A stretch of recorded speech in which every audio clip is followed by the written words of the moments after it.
ہر انسان اپنے آپ میں ایک راز ہے۔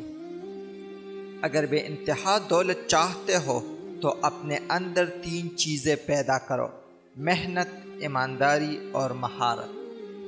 اگر رزق میں تنگ دستی محسوس کرو تو اپنے مال میں سے کچھ اللہ تعالیٰ کی راہ میں دینا شروع کر دو۔ ہمیشہ باوضو رہو تاکہ تم پر رزق کے دروازے کھل جائے۔ بخیل دنیا میں فقیروں جیسی زندگی اپناتا ہے، لیکن آخرت میں اس کا حساب امیروں جیسے لیا جائے گا۔ مال وارث کے لیے تسلی کا سبب ہے۔ صبح دیر تک سونا گھر میں تنگ دستی لاتا ہے۔ ہنرمند آدمی کبھی بھوک سے نہیں مرتا۔ ہمیشہ دولت وہی زیادہ کماتا ہے جو وقت کے ساتھ چلنا سیکھ جاتا ہے۔